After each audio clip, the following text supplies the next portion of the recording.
آخر کی آیت میں رب العزت نے یہ بھی کوالٹی ارشاد فرمائی کہ متقی لوگ وہ ہیں جو آپ پر یعنی محمد الرسول اللہ صلی اللہ علیہ وسلم پر اترے ہوئے کلام، اترے ہوئے دین، اتری ہوئی کتاب کو بھی مانتے ہیں، اور آپ سے پہلے جتنے انبیاء گزرے ہیں ان کی بھی نبوت کو مانتے ہیں۔ اور پھر رب العزت نے فرمایا کہ آخرت پر بھی وہ یقین رکھتے ہیں۔ اس آیت میں مجھے ایک نقطہ سمجھانا تھا، اس کو سمجھا کر میں آج کی آیات کی طرف آؤں گا۔ وہ نقطہ یہ ہے کہ اللہ رب العزت نے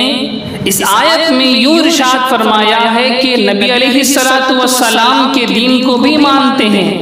اور آپ سے پہلے جتنے انبیاء آئے ہیں ان کے دین کو بھی، ان کی شریعت کو بھی، ان کی نبوت کو بھی مانتے ہیں،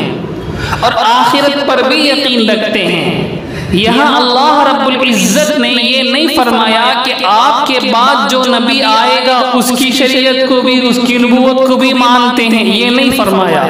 اللہ سبحانہ وتعالی نے پچھلے انبیاء اور ہمارے نبی علیہ السلام پر اپنی بات کو روک دی۔ اس سے یہ بات صاف طور پر سمجھ میں آتی ہے کہ آپ کے بعد کوئی نبی نہیں آئے گا۔ اگر آپ کے بعد کوئی نبی آ سکتا تھا،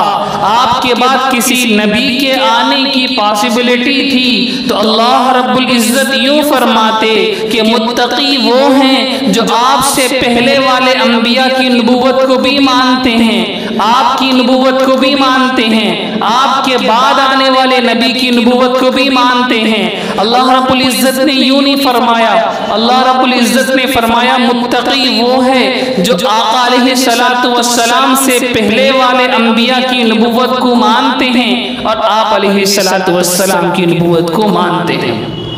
میں یہ بات اس لیے سمجھانے لگا ہوں کہ آج دنیا میں کئی طرح کے فتنے ہیں، ان میں سے ایک بڑا فتنہ یہ بھی ہے کہ بعض لوگ جھوٹے نبیوں کو، جھوٹی نبوت کا دعویٰ کرنے والے لوگوں کے جال میں، دھوکے میں پھنس جاتے ہیں اور ان کو بھی نبی ماننے لگتے ہیں۔ ایسے فتنے ہمارے آس پاس بھی موجود ہیں، ہمیں کانوں کان اس کی خبر نہیں ہوتی۔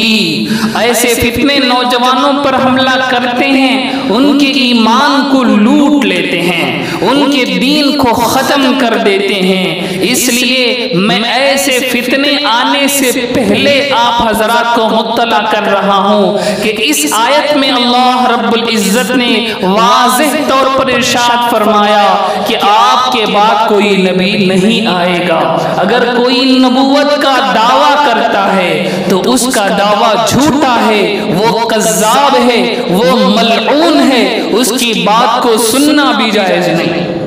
اس کی بات کو سننا بھی جائز نہیں۔ امام اعظم ابو حنیفہ رحمت اللہ علیہ فرمایا کرتے تھے، کتابوں میں ان کی طرف منسوب یہ قول لکھا گیا ہے کہ کوئی آدمی آ کر کہے کہ میں نبی ہوں، تو امام صاحب رحمت اللہ علیہ فرماتے ہیں کہ اس سے نبوت کی دلیل مانگنا بھی کفر ہے، اس سے نبوت کی دلیل مانگنا بھی کفر ہے۔ کہ کوئی آ کر کہے کہ میں نبی ہوں تو اس سے پوچھا جائے کہ تیرے نبی ہونے کی کیا دلیل ہے، یہ دلیل کا مطالبہ کرنا بھی کفر ہے، کیونکہ آقا علیہ السلام نے فرمایا میں خاتم النبیین ہوں، میں آخری نبی ہوں، میرے بعد کوئی نبی نہیں آئے گا۔ آقا علیہ السلام فرما چکے ہیں کہ آپ کے بعد کوئی نبی نہیں آئے گا۔ اگر کوئی آدمی نبوت کا دعویٰ کرتا ہے تو وہ جھوٹا ہے، اس سے دلیل مانگنا اللہ کے نبی علیہ السلام کی اس حدیث میں شک کرنے کے برابر ہے، اور یہ کفر ہے، اور یہ کفر ہے۔ تو میرے بھائیوں، اس مسئلے کو اچھی طرح سے اپنے دل و دماغ کے اندر اتار لیں کہ کوئی بھی شخص کسی بھی قسم کا نبی نہیں بن سکتا۔